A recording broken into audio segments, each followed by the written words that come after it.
Okay.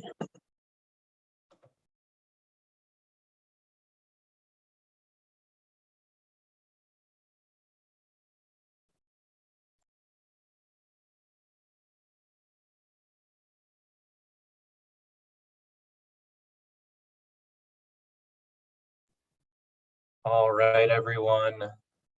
Hello and welcome to the first of 13 ward quote-unquote convention events. My name is Devin Hogan.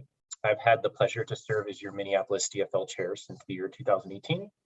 As a person who's voted Democratic their entire life, a farmer who runs a cooperative market garden on Nicollet Avenue, and a laborer who serves as the parliamentarian of my union's local, I'm proud to call myself a DFLer. Also during this Pride Month, I'm super proud to be out and queer as a non-binary person as well. And representation matters, and I see you. So as party chair this year, I've helped to spearhead the effort to reinvent caucuses from scratch and to put them on the internet due to COVID.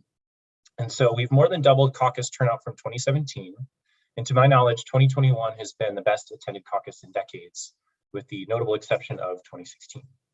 So I want to give a special kudos and thanks to the members of the Minneapolis DFL Central Committee and the 60 participating campaigns citywide seeking endorsement for spending a lot of time together since October of last year to make everything happen. Also a special shout out to our ward committees who are putting on these events today. And thank you also to everyone who's attending live or recorded on this very hot summer Saturday. So the purpose of these events is for you to get to know the candidates better and to give the candidates an opportunity to have more time to explain why they're asking for your support. We sent a form out to all delegates this year to submit questions, and these questions will be used for the candidate forum in the second part of today's event. I just want to say that endorsement is my favorite part of all the work that we do. It's literally Democrats agreeing that this is the person who most supports our values as Democrats. And in a big tent, there's always going to be disagreements, but the endorsement emphasizes coming together, which I think is pretty cool and something to celebrate. Now, my second favorite part of today is I get to flex on how your ward specifically has influenced my life in Minneapolis and how it's meaningful to me. And so for Ward 1, it's probably the coolest Minneapolis OG fact about myself is I'm a member number 20 of Fair State Brewing Cooperative.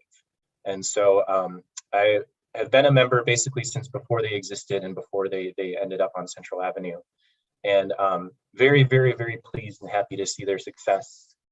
Pleased to see their union campaign be successful, their expansion into markets outside of the state. Love it. I could go on and on, but I'll leave it at that, because now I have to go on to the contractually obligated part to pass the hat. So Minneapolis DFL is 100% volunteer run and sustained on small dollar donations.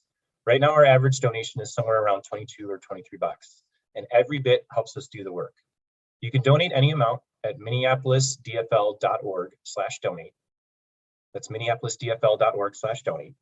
And if you haven't given to a political candidate or party this year, you can get up to $50 of your donation refunded via the Minnesota Political Contribution Refund Program. And so finally, I just want to explain how ranked choice voting and your ballots are going to work this year. Many of you have already received and voted on your ballots, which is excellent. We're very happy to see all the excitement that people have.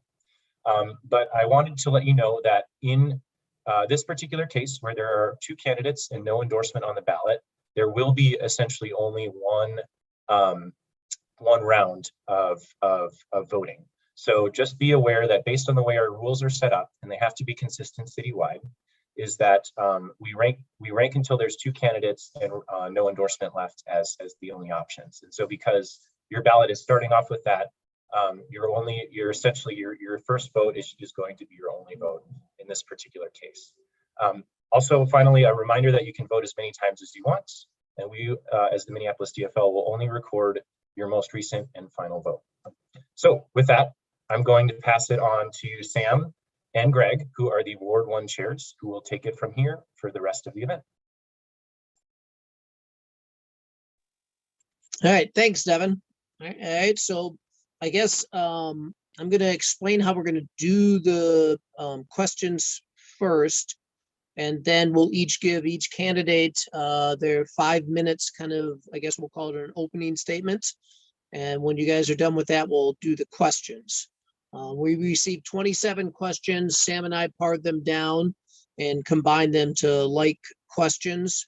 Each candidate will be given 2 minutes to reply. Each candidate will answer both, or each candidate will get the chance to answer the same question. There is one question that we're going to give you 3 minutes on because it's got 4 parts and that would be tough. So kind of by flip of a coin, we will do opening 5-minute presentation or speech from Kevin Reich, if Kevin would like to go first. Oh, hey, hang on, Kevin. I got one thing before we go. Sam is going to be our timekeeper, and he's got little cards that he's going to hold up and let you know when there's 1 minute left, 30 seconds left, 10 seconds left, and then he's got one, I think, that says stop. So as you guys are speaking, I know it's tough, kind of watch your screen and look at Sam's screen, and he will let you know how much time you have left. Before I go any further, got any questions? Before we get started, I just want to introduce myself. I'm Sam. So I'll make sure everyone can see this. Can you give me a thumbs up if you can read that? Good? All right. As long as we're good with that, we'll just do the cards and we'll go from there.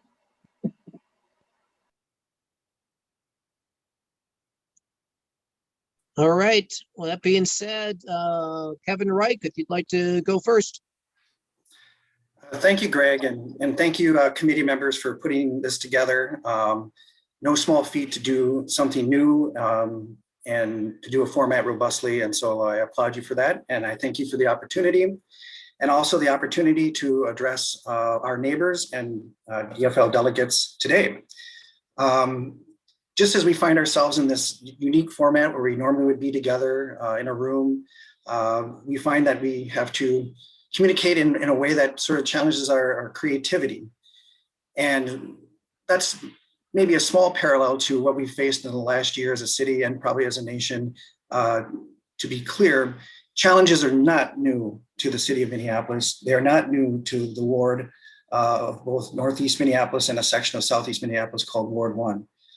We have faced challenges before, and we felt we've met them in many respects. However, even when we do more investment in key areas of housing, transportation, economic development, we find ourselves, even in advance of some of the challenging times of 2020, still coming up short. And that, to me, is what we have before us. The actual challenge to know that we have the building blocks of success, that our policies are probably going in the right direction, but they need to be even aimed more clearly, more concisely, and in a way that's more useful to the people that those resources are meant for. Again, 2020 was quite challenging. We had social unrest after the murder of George Floyd at the hands of city staff people in the police department. We had a pandemic that rocked much of our local economy. And these are the things that I think we have to build on in terms of where our resources go moving forward. And these aren't abstractions. These are real things for real people. And I believe that our efforts have to be targeted in a way that keeps that in mind. These are not academic exercises. These are not debates that live in some hallway in academia. These are actual things for real people. And I don't really think that we want to direct our resources in a way, our city resources, our taxpayer resources, that don't recognize that we do not want to have two Minneapolises. We do not want to have two Northeast. When I started working in the lower part of Northeast Minneapolis, in the old industrial and at some point disinvested part of the city, we were at the precipice of really creating two Northeasts. And the work there is still like the work today for Minneapolis and, of course, Ward 1.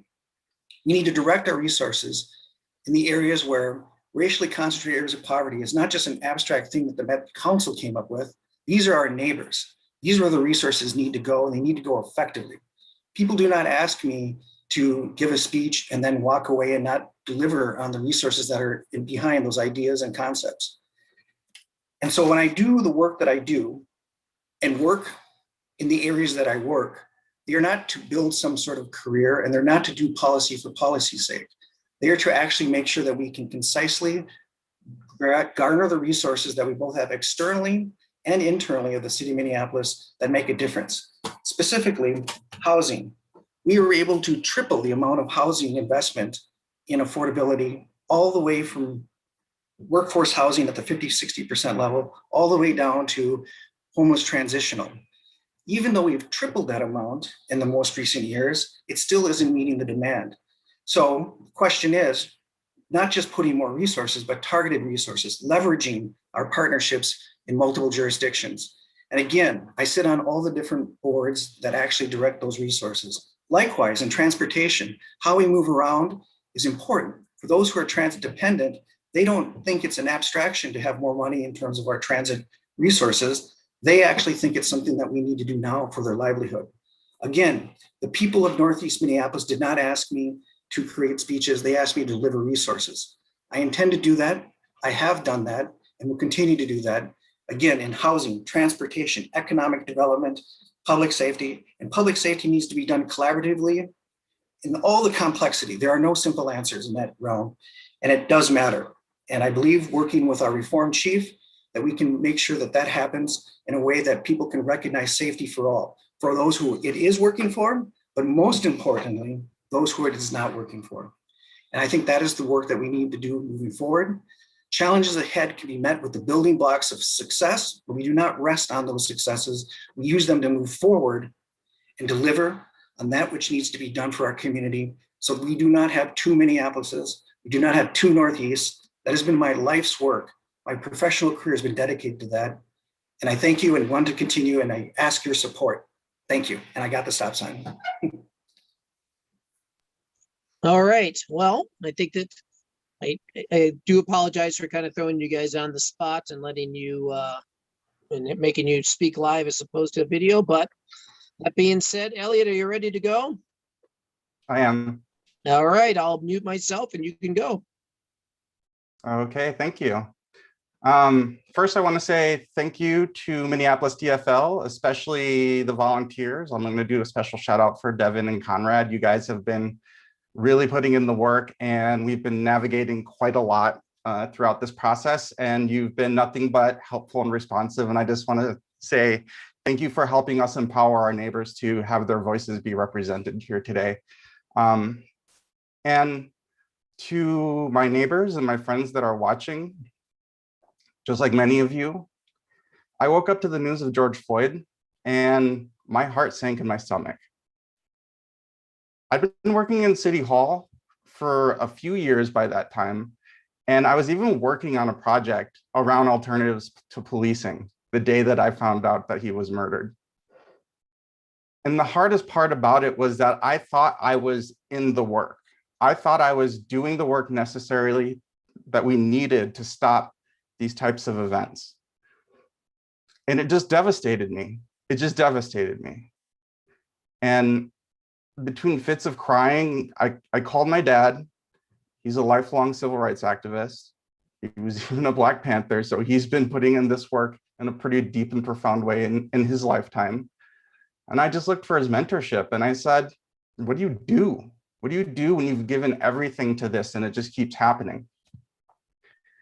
And his words of wisdom for me were, you don't take it personally and you have to organize. And so that's what's brought me here today. That's why I'm asking for your vote. I'm running for city council because we need to organize if we're going to stop this kind of violence. And as hard as last year was, and as depressed as I was last summer, the team that I work on in City Hall, it's the Office of Performance and Innovation, we were successful in getting our recommendations incorporated in the Safety for All budget recommendations that passed at the end of the year last year. And I kind of learned something about myself through this process. One of the things that helps me kind of deal with grief is to channel that into action. And that's what I'm doing here today, is not only am I channeling my grief into action, but I'm hoping I can be a vessel for some of your grief so that we can collectively channel that into something that can bring us to a brighter future. Our city is facing multiple crises right now, and they're all interrelated. Whether it's the police violence that we witnessed with George Floyd, or Winston Smith, or it's the homelessness and the unhoused, the transportation, the climate change. Every one of these problems we're facing are deep, and they're all connected together. And there's a connecting thread of white supremacy and capitalism run amok, right?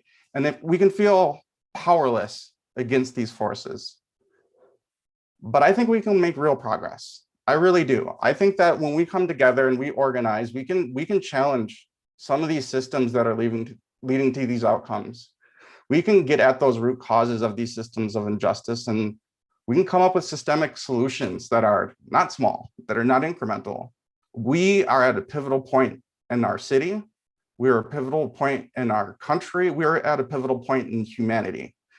I know I'm running for a municipal position, so we need to be realistic about the scope of the effort ahead of us and what impact we can actually have together as a community. But I think that we need to not lose sight of the moment that we're in right now. And this opportunity is unique. This is a unique opportunity to build power, to organize, and to make the brighter future that I know is possible here in Minneapolis. Thank you. All right, thanks, Elliot.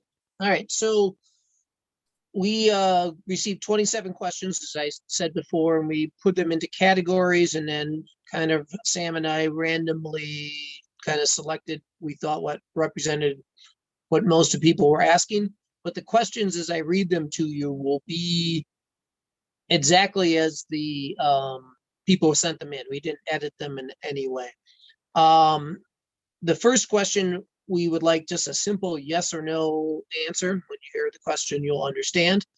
And then there's another question as we get into that we're going to give you 3 minutes on, and I'll let you know that ahead of time because, like I said, it came in 4 parts. So because Kevin went first on the speeches, Elliot, you get to go first on the questions.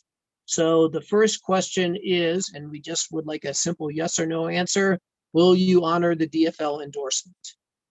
No. Okay, Kevin, I'll put the same question to you. Will you honor the DFL endorsement? Kevin? I do that at least once every meeting, sorry. No. Okay, all right, well, we will move on to question number 2. Okay, and we'll give you 2 minutes on this one.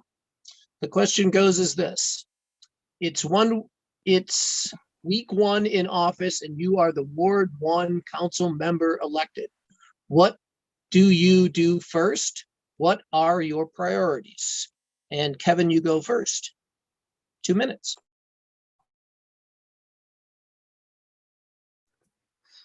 Thank you for the question.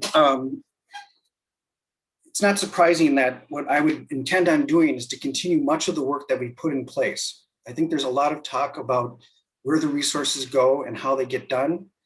And I believe that what we really need to do is to focus on how they actually interrelate. We cannot just do infrastructure investment. We need to understand how that can create jobs. We not do just housing to house people in all ranges of income and need, but how does that actually support the environment?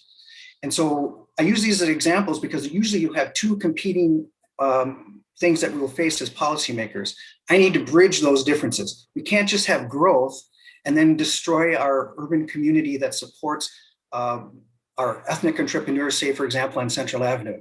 We need to make sure that we have policies in place that bridge 2 competing viable goals, transit-oriented development and supporting the communities that need small spaces that are affordable, like on Central Avenue. We need to make sure that housing, as much as it's needed, isn't built that will create the problems of the environment, because a good proportion, almost 50%, the built environment contributes to global warming. So a specific local need cannot contribute to the problem. How can we do that?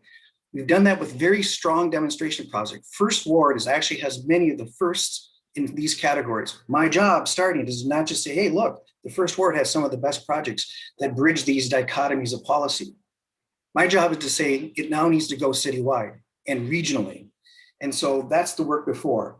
Much of that will be enabled by the positions that I currently hold. But what I need now is to have a working coalition of colleagues, the backing of my community that I've always had, and a mayor who's willing to put the budget behind these ideas to scale them. I can continue to do very creative work with my great neighbors and great partners, both locally and regionally, but we can't just have one-offs that are very impressive and fill up my postcards. We need to make policies and investments that deliver big. Thank you. Another stop sign. All right. Elliot, I'll read the question to you one more time because sometimes I think that helps. It's week Thank you. one in office and you are the Ward 1 council member elected. What do you do first? What are your priorities? Go. Yeah, so we should all expect and demand good, effective government, right? And one of the ways that that happens in City Hall here, for the way that we run City Hall, is we have a strong council week mayor system. And one of the biggest areas of power that the mayor actually holds is the appointment of department heads. And I think one of the things that people miss out on is that understanding of that, even though the mayor doesn't hold executive power, that those department heads control a lot of the way that City Hall is run. About the fall of 2019, I actually met with every single department head in City Hall to do an evaluation of our performance reporting program in City Hall. So I was able to meet one-on-one as a staff person to ask questions about that process, understand how they're measuring their definition of success, how they're even defining what success means, how well are they doing against our goals. And one of the things that I had witnessed as a resident is this administration ran on changing City Hall, but then reappointed all the same department heads that were there under the previous administration before. So I think one of the very first things I'd want to do as an elected person is recreate those one-on-one conversations, but now from the lens of holding our city accountable to deliver on the goals and expectations of our community. All right. All right. So this next question is 4 parts. So we're going to give you 3 minutes each on this one. And as a habit, I will reread the question each time for each candidate. Elliot, you're going to go first on this one. So give me a second. I'll read this out to you. Explain why you do or do not support efforts to remove the city charter minimum staffing levels for the Minneapolis Police Department based on the city's population. What numbers of cops, if any, do you think that is reasonable in Minneapolis and why? And what steps would you take as a city council member from Ward 1 to be at that level? Part 2, what specific actions will you take as a city council member to get guns off the street and deal with gang violence? Part 3, do you support the stance, i.e. the actual opinions of not just the First Amendment right to have a opinion of the 9 members of city council who appeared on the stage at Powderhorn Park event last June regarding defunding the police? Explain why and why not in specifics. Finally, part 4, do you think a new police chief is needed? Why or why not? So, Elliot, there you go. We'll give you 3 minutes. Okay, I'll try to do this in order. And I'll start with, we all deserve safety, full stop. That's our starting point for this conversation, is we all deserve safety. Now, once we establish that as what we're aiming to achieve, I think we lose a lot of conversation when we talk about police staffing numbers, because we've already learned that the police don't keep us safe. So that's a starting point, right? So how do we know that the police don't keep us safe? Well, we're not safe. So that's the outcome of the system as it's designed, right? And the system as it's designed is fully funded. At the end of the year, the Safety for All budget recommendations reallocated some funding from police to explore these alternative options, but no staff numbers were cut. In fact, the reason our staff numbers are lower is because the police force, individual uniformed officers decide to leave the force, or they are they left on leave.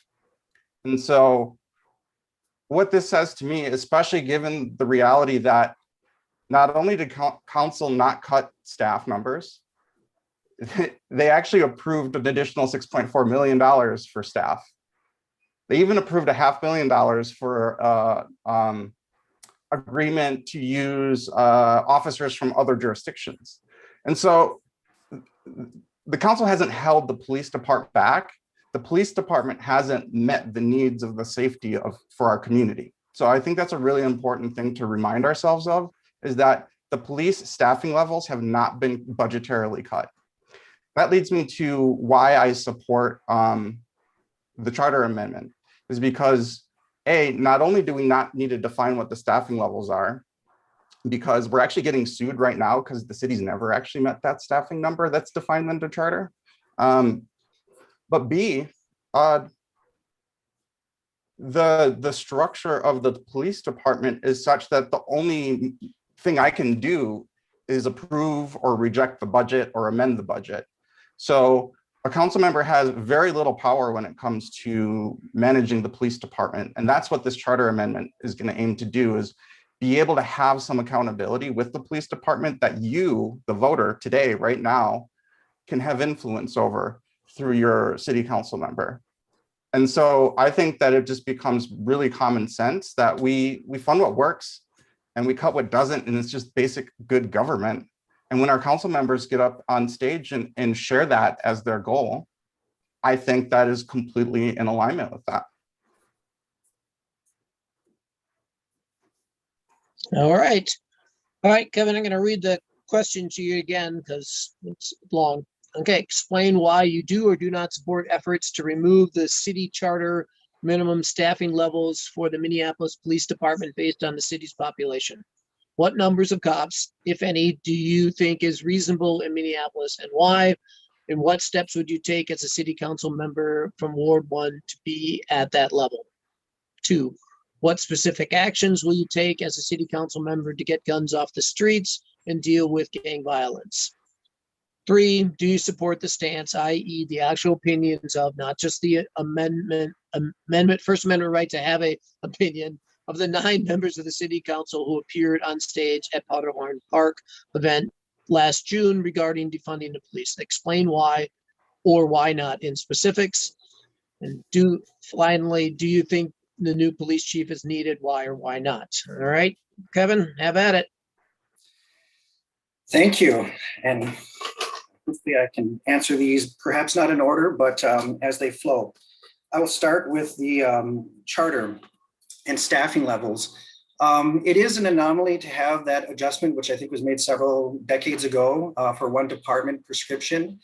And at this point in time, I could see the argument that why should there be such a discrepancy? However, I think there's so much concern on this issue. I think it's a little bit of a distraction from what we really want as a community in terms of accountability, transparency, better and more nuanced response to emergency and safety situations, and of course, the very comprehensive area of prevention, which has many facets to it. And much of it, of course, all city policy should probably lend itself to something that can claim prevention of situations that create harm to community and put vulnerable people in even more vulnerable situations. So in terms of staffing level, I think a lot of it is not even ideological. Yes, we are low. As a matter of fact, before we even had some of the situations in which we had mass retirements, Chief Arredondo had suggested that we are not just low from his perspective, but from an analysis of where staffing levels in cities with similar populations, similar activity areas, and geography. A lot of what makes a department tick is at the precinct level. And it's, again, not ideology, it's sort of math. You have 3 shifts, you have so many people that cover so many responses in a given geographic area, like say, for example, the East Side and the 2nd Precinct. And yes, we do want to have more and different types of responses, and that may eventually mean fewer patrol cops or sworn officers needing to make those types of calls. But until that time is demonstrated, you still need to have someone respond. No one wants to not have a response. And really, it's more about math than ideology. So I would contend that we should probably at this point in time maintain staffing levels, which of course, as mentioned, hasn't even really been met. And we should probably attain those.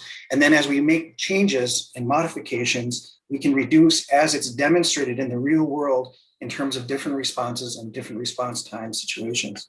I do support the chief. Chief Arredondo is a local person who's always been about reform. He's the only chief that I know of who sued the department and became a chief. He is very committed to reform. And I think with more support, he would be able to deliver on many of the things that people are calling for. I've seen him do it. He doesn't just talk the talk, he's walked the walk every time we've given resources to deliver. I would say in terms of my colleagues who went on stage, obviously I wasn't on stage. And I would say that sometimes how you communicate an idea, how you move forward as a community, how you lead on those issues, I think does matter. And I think one of the reasons why I do not like to have comments made on my behalf or on behalf of the community in advance of actually having a plan is not the way to do it. And so we are working on that plan and we are moving ahead with the chief. Okay. All right. So let's move on. Next question. Kevin, you will go first. Is what strategies and solutions would you bring to the table to increase the affordability of housing in Minneapolis? Well, this is something that I've been working on for some time, even in advance of having an election certificate. And two areas, I think, increased funding, of course, is a part of it. We do have an affordable housing trust fund. As I mentioned earlier in the preamble, we have, since I started, more than tripled the amount that we put into that. But that amount is only as good as we leverage. And we need to continue to leverage the resources and manage the resources that we have in the name of that leveraging. And I think we have a great level of staff expertise to go in that direction. They need the support of council, and they need to have that focus where we are working with our other partners, be it the county level and the state level. And even if they don't have fundings that are directly earmarked for types of housing that we desire, again, all the way from homeless transitional to workforce housing and everything in between, we need to say that the things that actually allow for development to happen, particularly now in areas like Northeast Minneapolis, where we're competing with the market. There was a time, not that long ago, 2 years ago even, where every project north of Broadway had been an affordable housing project. As a project director in my previous work, we had developed a game plan to make sure that we strategically went into areas where we could develop that type of housing. Good thing we did. We have hundreds of units that support that. How do we get hundreds more? We're going to have to be proactive. We're going to have to bring resources to the table to clean up polluted land, resources at the table that actually allow staff time to do advanced work and planning so we can not only keep up with the market, but maybe be ahead of it. Our projects that we have successfully completed in our ward had not just the dollars, not just the priorities, not just to say that we were going to do housing and do affordable housing. We had the planning and the foresight to identify the opportunities to deliver on that. The market's already out there looking for their opportunities. We've been ahead of the game for a while, and now we definitely have to be ahead of the game. And it's going to be proactive, and it's going to include a multiple faceted approach of multiple resources that actually attack those opportunity areas. Thank you. All right, Elliot, I'll reread the question for you. What strategies and solutions would you bring to the table to increase the affordability of housing in Minneapolis? Yeah, I mean, I want to start with just saying every single person who wants to make a home in Minneapolis should be able to afford to do that, right? And we need to put every policy solution on the table if we want to achieve that goal. That includes directly funding housing projects. That includes directly funding renters, putting renters at the center of some of the needs. They make up a huge portion of our community, and they're our neighbors as well as anyone else, right? We need to look at a housing levy. We need to look at TIF financing. We are in the middle of a crisis. We need to bring all of the resources of our government to this crisis, especially for those that are most deeply affected by this and getting displaced and finding themselves unhoused, because that's the best option that they have available to them, right? And so for me, what this comes down to is, you know, we should be treating housing, dignified housing, as a human right, and we should be governing according to that. Okay. Elliot, you go first on this question. The question is, what is the most radical change you would support when it comes to stopping climate change? Yeah, we need to treat climate change like the crisis that it is. I would say perhaps the most radical would be we go full in on municipal power and we rapidly moved to 100% renewable energy generation in the city of Minneapolis. That would be the most radical.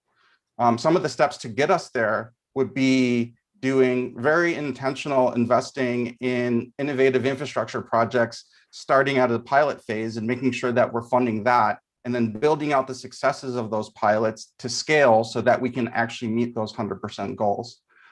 Some more practical things that we can do is to shift away from car-centric transportation planning and move towards more bikeable, walkable, safer neighborhoods that are lower emission. These are really practical things, but we need to bring all the both practical and large scale ideas to the table, because we're not going to achieve making a difference on this until we're investing in this action at the level of urgency and importance that the risk is to us.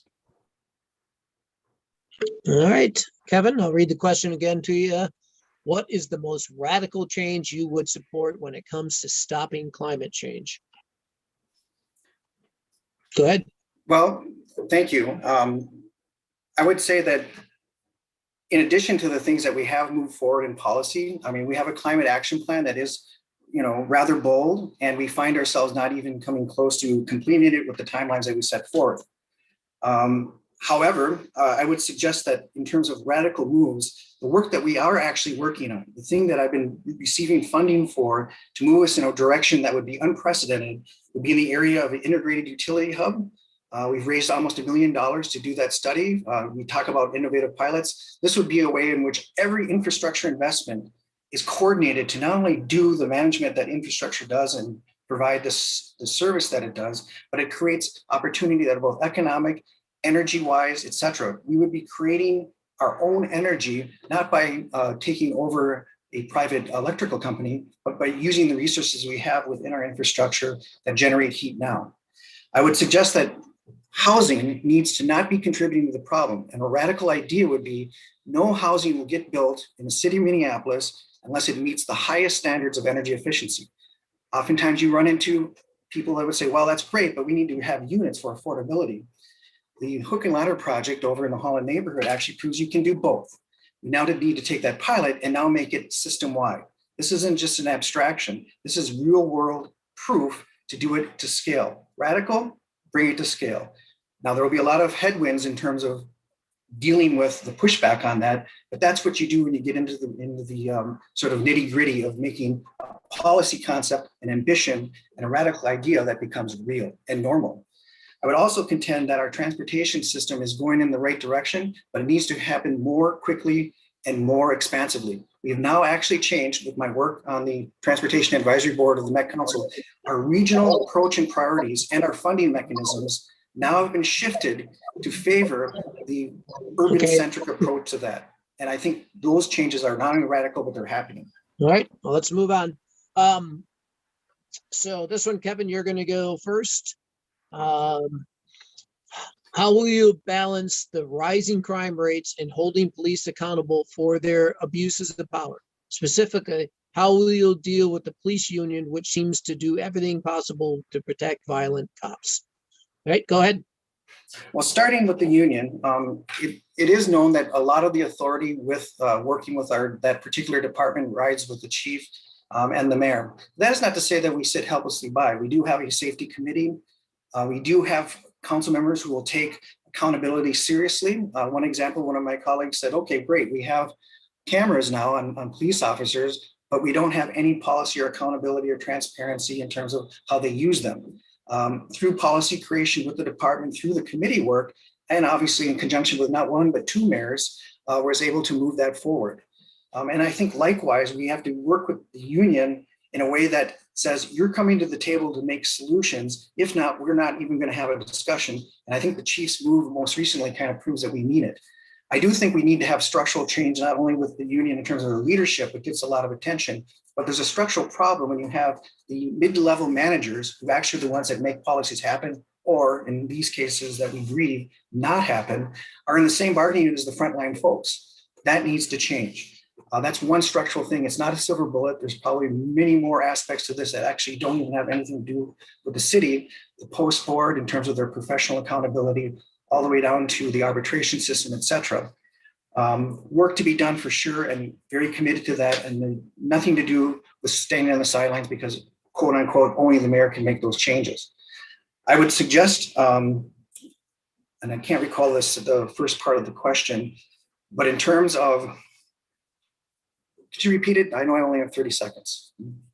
I'm sorry. What, if anything, do you, oh, I'm sorry, I lost my spot there. So give them a little more time here. How will you balance the rising crime rates and holding police accountable for their abuses of power? Specifically, how will you deal with the police union, which seems to do everything to protect violent cops? Yeah, so in addition with the, dealing with the union and accountability and working with our current system with the mayor authority, we need to, basically, rising crime is not an excuse for the lack of accountability. Accountability and effective policing need to be one and the same. As a matter of fact, they are one and the same. And I think that goes to the transparency and accountability of our system. Thanks. All right. All right, Ellie, do you want me to read the question again for you? Please. Okay. How will you balance the rising crime rates and holding police accountable for their abuses of power? Specifically, how will you deal with the police union, which seems to do everything possible to protect violent cops? Yeah, so there's kind of a beginning here, and that's everyone who calls 911 should expect to get the right help that they need at the right time, right? And one of the things that happens is that it's a black box when you call 911. You don't know what kind of help you're going to get. Right now, we know it's going to be a police officer. What we don't know is, are they going to be a kind and empathetic person, or are they going to be a violent abuser, right? Which we have seen that exists throughout the department. And one of the reasons that that spectrum of response exists right now under the existing system is that we can't have alternative responses, or we have very limited access to alternative responses. So we need to build out responses that don't include police. And then when it comes to the union and dealing with the union, we need to get the charter amendment passed so that city council can have more effective control over the police department. And B, we need to use that union contract to leverage against policies and procedures and tie that union contract language with the procedures that can pass the 7 tests of just cause firing, so that we can actually have real teeth when police are doing misconduct. And we need actual civilian oversight of the police department. That's been undercut by state law through preemption, but we need to start building in more effective civilian oversight, and we need to have more transparency, because we're already seeing right now that the ACLU is bringing a lawsuit forward because of data practices of the police department hiding incidents of misconduct through this coaching process. And so we're not going to get there until we start bringing that department more under our control. All right. Thanks very much. Let's move on. So here we are. Okay. What, if anything, do you think needs to be done to improve Central Avenue, the main street of Ward 1 and Northeast Minneapolis, with particular attention to the area adjacent to and at Shoreham Yards? Be specific and explain why and how you arrived at this answer. So Elliot, you go first. Yeah, this question really speaks to not only our environment, but it also speaks to safety, right? Shoreham Yards, as you know, is under ownership of the railroad, which actually grandfathers even the federal government. And so there's very limited things that we can do when it comes to how they operate. But I think one of the roles of a city council member should be to really bring pressure to that organization to make sure that the needs of our community are being addressed, and we should be able to get them on the phone and have really serious conversations with the train yard. There's some practical things that we can do, like having good and healthy relationships with our partners at Hennepin County. I do believe that Central Avenue is a county road, and we should be advocating for better maintenance of the road. I know there's a boulevard there that is overgrown and it's kind of half taken care of. And then it's even these practical things like having some cutouts built into the boulevard, because when the trains are running through, people get backed up so long that they start driving over the boulevard and kind of making a mess of what's already a not well-maintained tract of land. And so these are things that I've actually heard from conversations with my neighbors and community about what it's like to live on Central Avenue. And so I think centering the voice of our community and being a strong advocate for their everyday lived experience in our city is going to be one of the critical roles as a city council member. Okay, I'm going to read it again. What, if anything, do you think needs to be done to improve Central Avenue, the main street of Ward 1 and Northeast Minneapolis, with particular attention to the area adjacent to and at Shoreham Yards? Be specific and explain why and how you arrived at this answer. Kevin? Thank you for the question. And again, so much of my previous work before I was on council centered on Central Avenue for reasons that I think are apparent. We treasure Central Avenue. We know that it was an area that needed some investment, but the question was investment for whom and why. And as we battle off the sort of the big box moment into supporting local economy, local ownership through our cooperative efforts, through our business support efforts, and designating in the area of very increased scrutiny from the marketplace to redevelop it on the market's terms versus the community's terms, to have the policies in place that protect as we grow as a community on our vibrant Main Street. I will note for the record, it's not a county road, it's Minnesota DOT, Trunk Highway 65. And working with the DOT, we did get a mower out there. They refused to mow the plant medians. It has been mowed, that's a little update there. And in terms of working with the rail company, they are tough customers. They have all the power that the federal government has given them since the Lincoln administration, and then re-upped in the 90s. And so it's tough legal battle, but we have been able to work in certain areas with them over time, not to my satisfaction or the communities, but that's not to say we haven't put the pressure on to get what we have gotten from them, and we will continue to do that. Main Street Central Avenue is an ecosystem of economic opportunity for our people, generations of people, ethnic entrepreneurs, people of color who've come there, who have found success for their families and for our community. They need to be protected. The cultural corridor policy we put in place is there not to just say culture in some abstract, cool theme for visitors. It's there to say, we do not want you to be displaced. You have made our community great. We've got your back, not only with technical assistance and resources and the safety that they've always called for on Central Avenue, which has made it thriving. We've been there for them, and we will continue because we derive value from Central Avenue, our Main Street. Okay.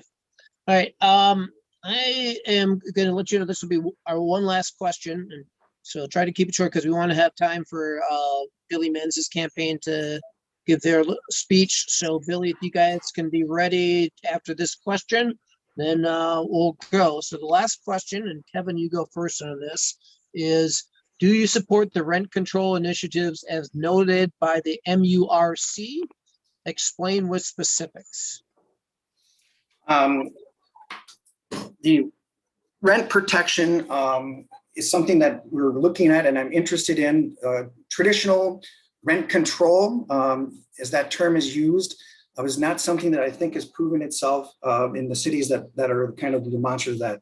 However, more recent policies that are much more aligned with displacement initiatives and much more aligned with how the market actually works and is informed by it.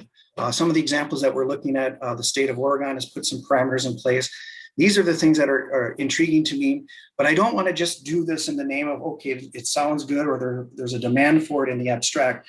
Practically speaking, I believe there's a way that we can actually create a system around such a policy. And until that we have a system that actually can sustain it and make it work for all parties within the market, and then for the renters who it would benefit from, or at least purported to, we need to have partners. When we did intentional communities policy that allowed people who are unrelated in greater numbers than typically allowed by ordinance to have a space where they can own and occupy a home in a unique way, in an intentional way, we brought in a system of support in advance of that policy.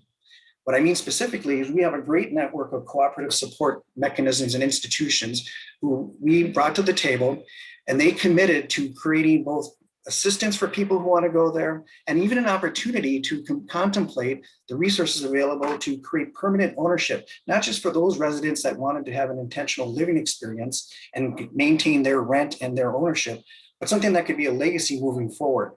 And I think that's a model that we should be looking at as we talk about quote unquote rent control. We should be saying, what's a system that allows people to have empowerment, ownership, and those are the real tools for displacement, to fight displacement. And that's what I'm committed to doing. It's a work in progress as we stand. And I don't want to just jump to some conclusion because it sounds right. We need to put an actual system in place with actual resources and actual partners. We've done it before, and I think we can do it again. Okay. All right, so I'm gonna read the question again. Do you support the rent control initiatives as noted by MURC? Explain with specifics. If someone could actually tell me what MURC is, that'd be helpful too. Thanks. Go ahead, Elliot. MURC is a grassroots organization that is advocating for rent control. Okay, thank you. And one of the reasons I'm actually inspired by the work that Merck does. And one of the reasons that I'm running is I want to center my campaign around equity, particularly in acknowledging the disparities that have always existed in our city that maybe some people are just learning about after the murder of George Floyd. And these disparities have been here because of redlining. They used to not let Black folks cross Lowry Avenue Bridge into our ward, right? There are reasons why these disparities exist. And I want to take those policy decisions that were ingrained in our institutions on head on. And I don't want to shirk away from that, right? And so I'm inspired by the activism that Merck does because they represent some of our most marginalized communities, right? And so they're advocating for rent control. Now, once we start getting into the policy, there's a distinction between rent control, rent stabilization, and any number of policy ways and levers of making sure that renters have some protections. And I think that there's a distinction between that grassroots activism and actual policy making. That grassroots activism forces me and it forces Councilmember Reich to have to take this issue on and take it on seriously. And so I'm happy to take that issue on seriously. And I'm happy to see that through their activism, there's going to be a charter amendment now that we can vote on that that will give us this policy lever to put renter protections in, because again, those renters are a part of our community. They are our neighbors and they should be able to be treated with the same dignity as anybody else.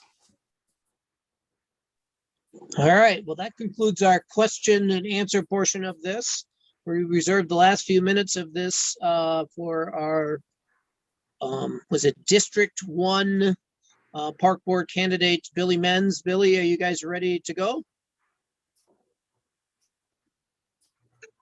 No, not hearing anybody. All right, well, guys, I tell you what, if we don't have anything else, I think we can take the rest of the day off or maybe sit around and listen to other ward debates, whatever you guys want to do. Thanks very much for participating. I'd like to thank Sam for volunteering and helping us set this up. And we'll see you guys in Ward 1. Thank you. Thanks, everyone. Thanks, Sam. Thanks, Greg.